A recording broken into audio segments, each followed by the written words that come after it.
Sampai akhirnya tibalah wafat Nabi sallallahu alaihi wasallam, mendekati ajalnya, meninggal dunia. Apa yang dipikirkan oleh Nabi? Ternyata yang dipikirkan adalah umatnya. Ketika datang malaikat Israel kepada Rasulullah, maka Nabi sallallahu alaihi wasallam bertanya, "Ji'ta gabidan am zaira?" Wahai malaikat Israel, Anda datang untuk berziarah atau untuk mencabut nyawa?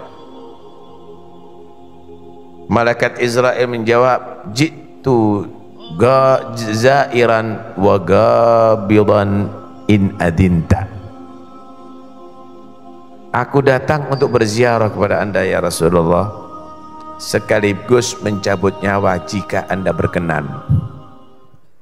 Lain saudara, kalau Israel datang kepada kita nggak pernah untuk ziarah, untuk mencabut nyawa pasti. Tapi kalau kepada Nabi Muhammad menawarkan, jika kamu berkenan aku cabut nyawanya.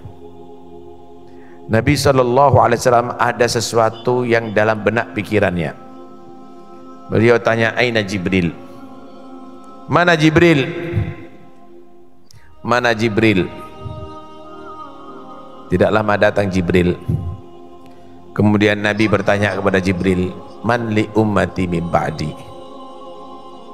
Siapa yang akan mengurus umatku setelah aku wafat? Bagaimana nanti umatku kalau aku tinggal? Sebenarnya Nabi tahu dengan kematiannya dia kembali kepada Tuhan yang mencintainya, tapi beliau masih berpikir gimana umatnya jika ditinggal. Maka Jibril pun tidak bisa menjawab. Setelah kembali ke hadrat Allah, Jibril datang membawa salam Allah kepada Nabi Muhammad.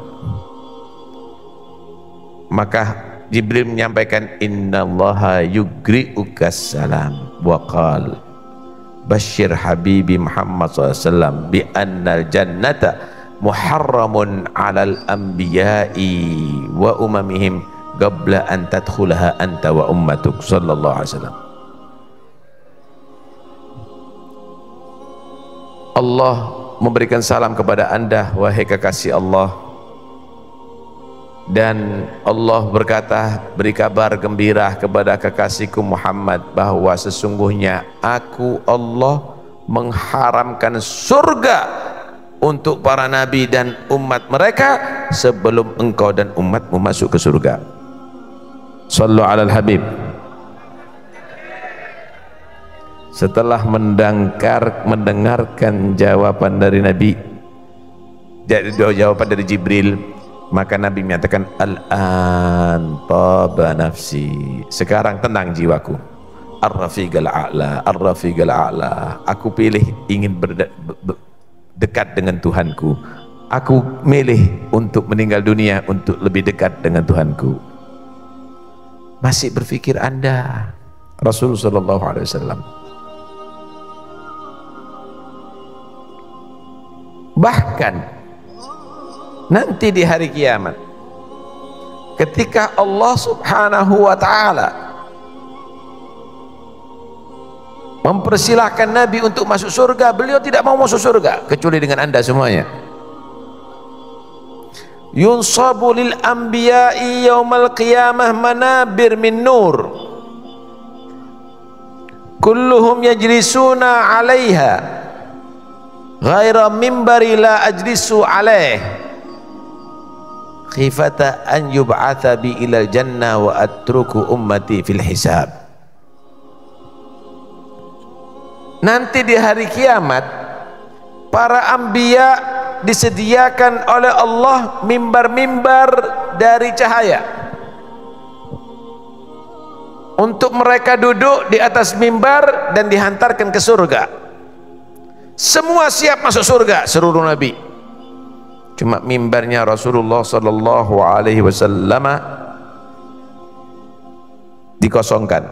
Tidak, Nabi tidak bersedia masuk surga, tidak duduk, nggak bergerak itu semua mimbar, karena memang tidak diperkenankan masuk surga kecuali setelah Nabi Muhammad, saudara.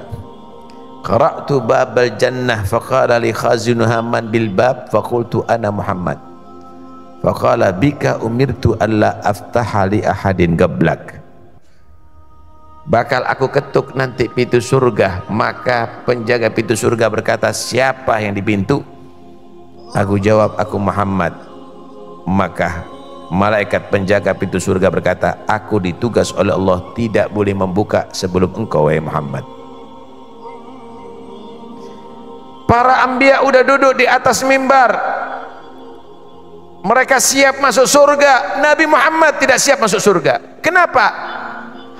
Aku khawatir masuk surga sedangkan umatku masih dihisab, dia ada di mahsyar.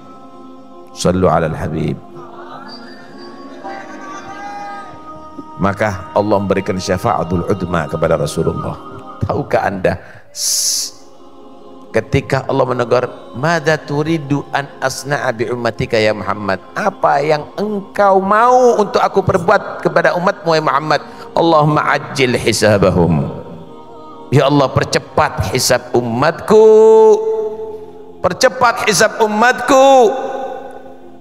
Begitu banyak umat Muhammad akhirnya dipercepat hisabnya, tapi ada sebagian mereka sudah kedahuluan masuk jahanam. Maka itu pun Nabi SAW minta dikeluarkan umat yang ada di jahanam,